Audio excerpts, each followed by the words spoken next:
एक ऐसी दुनिया जहां ज्यादातर इंसान ज़ॉम्बी में बदल चुके हैं। फ्रांसिस अपनी पत्नी और 2 बच्चों के साथ अपने बचपन के फार्म पर लौटता है। वह यह डिसाइड करना चाहता है कि उसका परिवार सुरक्षित रहे। फ्रांसिस घर की जांच करने का फैसला करता है और एक औजार हाथ में लेकर हर कमरे की जांच करता है। एक कमरे में उसे अपने पिता का शव मिलता है। उसके पिता ने संक्रमण के कारण ज़ॉम्बी बनने से बचने के लिए खुद अपनी जान ले ली थी। फ्रांसिस उनके पास से बंदूक और घड़ी उठाता है और भारी मन से वहां से बाहर निकलता है। जैसे ही वह आगे बढ़ता है, वह अपनी मां को देखता है जो अब ज़ॉम्बी बन चुकी है और घर में घूम रही है। जैसे ही वह अपने बेटे की ओर बढ़ती है, उसका शरीर बीच से टूटकर गिर जाता है।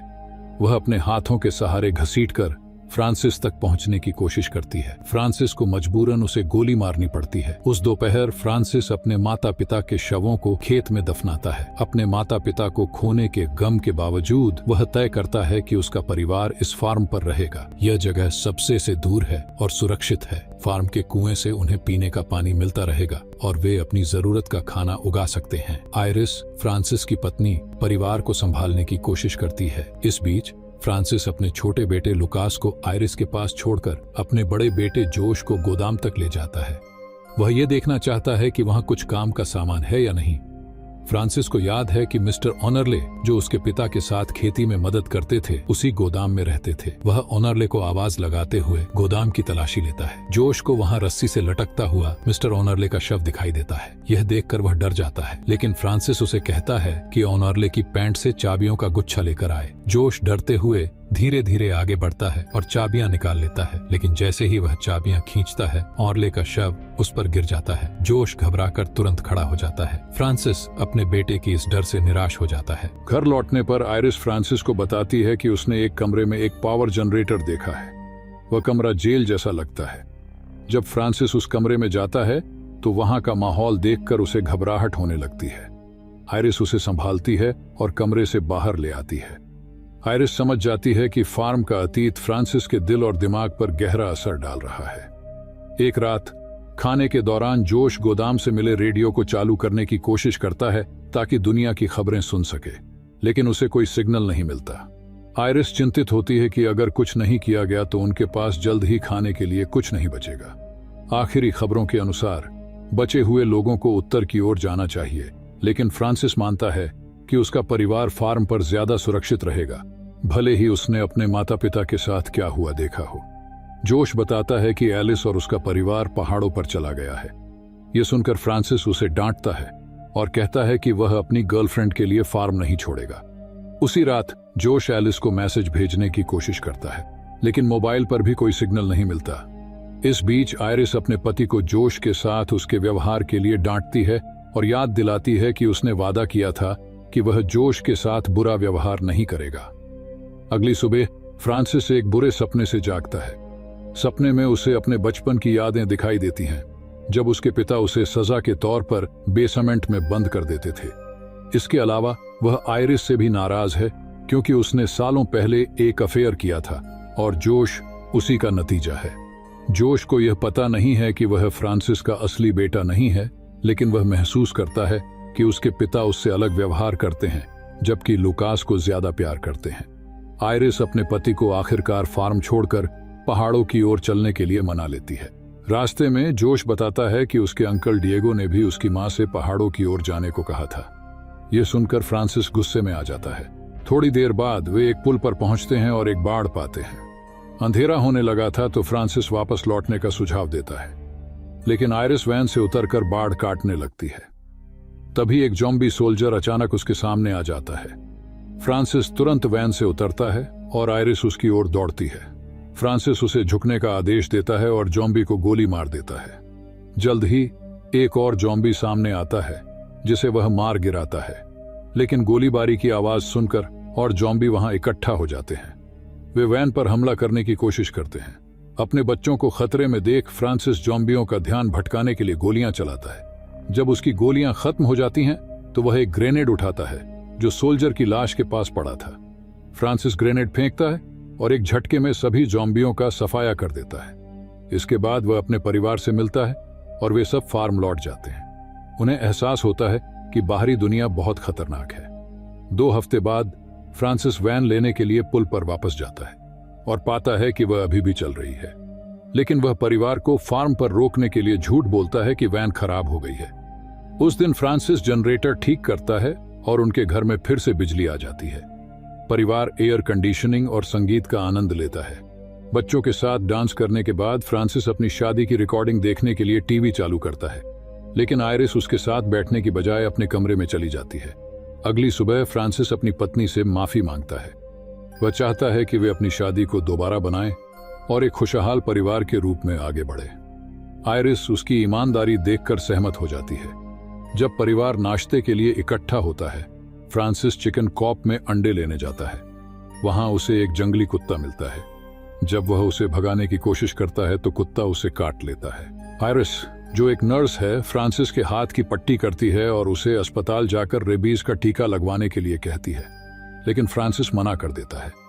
उसी वक्त दोनों पति पत्नी एक अजीब आवाज सुनते हैं, जिससे कहानी में एक नया मोड़ आता है। जोश रेडियो पर सिग्नल पाने की कोशिश कर रहा था और उसे किसी कैंपसाइट के बारे में बात करते हुए किसी की आवाज सुनाई दी, लेकिन फ्रांसिस ने उसकी बातों पर ध्यान नहीं दिया, क्योंकि वह मानता था कि परिवार के लिए सबसे सही फैसला यही है कि वे फार्म पर ही रहें। उस दोपहर जोश बार बार कहता रहा कि उसने रेडियो पर कुछ महत्वपूर्ण सुना और उसने अपने पिता को उन लोगों को खोजने के लिए मनाने की कोशिश की, लेकिन उसकी जिद से गुस्से में आकर फ्रांसिस कहता है कि बाहर जाने से पहले जोश को अपनी रक्षा करना सीखना होगा। इसलिए फ्रांसिस उसे गन्ने के खेत में ले गया और उसे एक पिस्तौल देकर निशाना लगाने की प्रैक्टिस करवाई। जोश एक बोतल पर निशाना लगाने की कोशिश करता है, लेकिन बार बार चूक जाता है। फ्रांसिस इस बात से नाराज होकर उसे डांटने लगता है। गोली चलने की आवाज सुनकर आयरिस वहां पहुंचती है और अपने पति को डांटती है, क्योंकि वह जोश को बेइज्जत कर रहा था। डरे हुए जोश ने आखिरकार रोते रोते बोतल पर निशाना लगा दिया। कुछ ही मिनटों में परिवार को एहसास हुआ कि गोली चलने की आवाज से ज़ॉम्बियों का झुंड उनकी ओर आ रहा है। फ्रांसिस ने लुकास को अपनी गोद में उठाया और सबको घर भागने को कहा, लेकिन ज़ॉम्बी उनका पीछा करते रहे। घर पहुंचने के बाद परिवार ने मुख्य दरवाजे को मजबूत किया और बालकनी पर छिप गए। अंधेरा होने लगा था और जब फ्रांसिस ने बालकनी से बाहर झांक कर देखा तो वह डर गया। वहां दर्जनों ज़ॉम्बी दरवाजा तोड़ने की कोशिश कर रहे थे। तभी एक गाड़ी वहां आकर रुकती है और उसका ड्राइवर ज़ॉम्बियों का ध्यान भटकाने के लिए हॉर्न बजाने लगता है। ज़ॉम्बी घर छोड़कर गाड़ी का पीछा करने लगते हैं और गाड़ी तेजी से वहां से निकल जाती है। सुबह जब फ्रांसिस घर के नुकसान का जायजा लेने गया तो उसने देखा कि चिकन कॉप पूरी तरह से बर्बाद हो चुका है। फार्म से कुछ ही दूरी पर उसने अपनी भाई डिएगो की गाड़ी देखी। डिएगो ने बताया कि उसकी पत्नी और बेटा अब इस दुनिया में नहीं रहे। उसने अपने माता पिता की खबर लेने के लिए फार्म पर लौटने की कोशिश की थी, लेकिन उन्हें भी इन्फेक्टेड पाया। डिएगो ने पास्ट की गलतियों के लिए माफी मांगी और फ्रांसिस से सुलह करने की कोशिश की। उसने यह भी बताया कि उसे डेल्टा कैंप का रास्ता पता है, जहां जीवित लोग शरण लिए हुए हैं, लेकिन फ्रांसिस ने उसकी मदद लेने से इनकार कर दिया और उसे जाने को कहा। डिएगो ने जाते जाते एक नक्शा फ्रांसिस को दिया और कहा कि अगर वह कभी अपना मन बदले तो इसका इस्तेमाल कर सकता है। उस दिन फ्रांसिस ने घर की खिड़कियों को लकड़ी की तख्तियों से ढक दिया ताकि कोई और हमला ना हो सके। लुकास घर के चारों ओर मच्छरों का पीछा करते हुए बेसमेंट में पहुंच गया, जहां उसने खिड़की के बाहर एक ज़ॉम्बी देखा और डर गया। आयरिस ने उसे दिलासा दिया और बताया कि ये जीव कमजोर हो रहे हैं। अगर इन्हें इंसानी मांस नहीं मिला तो वे धीरे धीरे मर जाएंगे। गन्ने के खेत में फ्रांसिस ने उस ज़ॉम्बी को ढूंढा और अपने वेपन से उसका सिर धड़ से अलग कर दिया। खून से सने कपड़ों के साथ वह घर लौटा और अपने परिवार को बताया कि वह ज़ॉम्बी ने उस पर हमला किया। सिर देखकर जोश और लुकास डर गए और भागकर घर में चले गए। आयरिस ने फ्रांसिस को डांटा क्योंकि वह बच्चों को डरा रहा था। उसने महसूस किया कि फ्रांसिस जानबूझकर अपने परिवार को डराना चाहता है ताकि वे फार्म छोड़ने का विचार भी न करें। हफ्तों बाद साल के अंत में फ्रांसिस ने अपने परिवार के लिए एक सरप्राइज तैयार किया। उसने क्रिसमस ट्री लगाया और पूरे घर को सजावट से सजा दिया। जब बच्चों ने यह देखा तो वे उत्साहित हो गए और घर में खुशी का माहौल छा गया। डिनर के दौरान जोश ने कहा कि उसने रेडियो पर एक कैंपसाइट के बारे में कुछ सुना है, लेकिन फ्रांसिस ने उसे अनसुना कर दिया।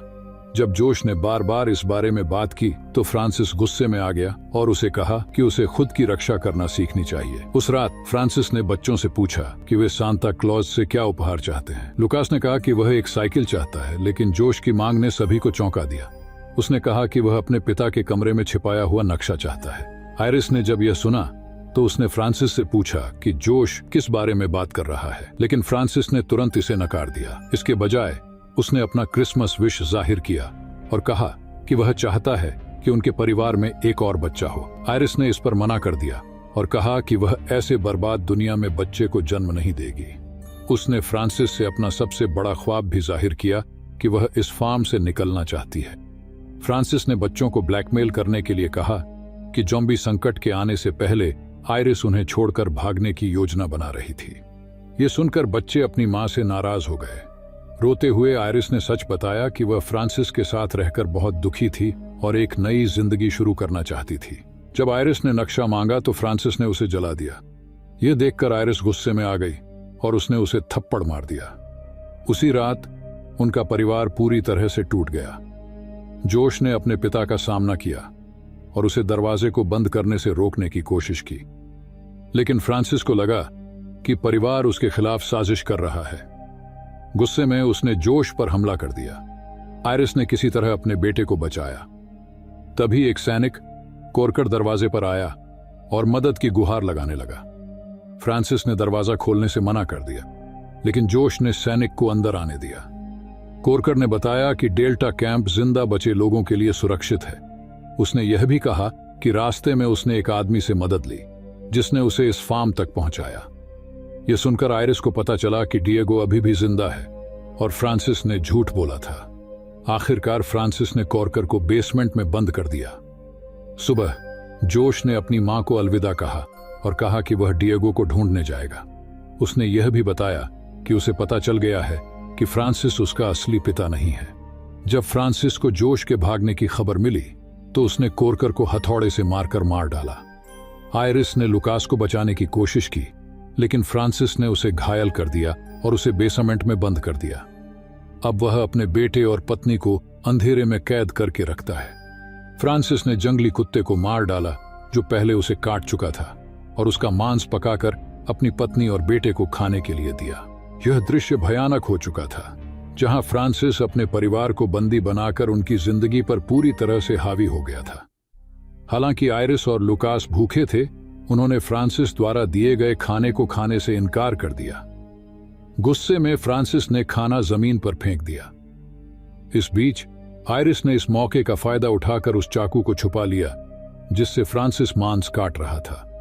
फिर उसने फ्रांसिस को समझाने की कोशिश की वह उन्हें जाने दे और वादा किया कि वह उसे कभी छोड़कर नहीं जाएगी। हालांकि फ्रांसिस को पता था कि आयरिस सच नहीं बोल रही है। उसने चाकू उठाया और कमरे से बाहर चला गया। जैसे ही फ्रांसिस ने दरवाजा बंद किया, आयरिस ने खिड़की से लकड़ी की पट्टियां हटाने के लिए एक क्रोबार का इस्तेमाल किया, लेकिन वह गिर गई और बेहोश हो गई। कुछ देर बाद लुकास ने उसे उठाया।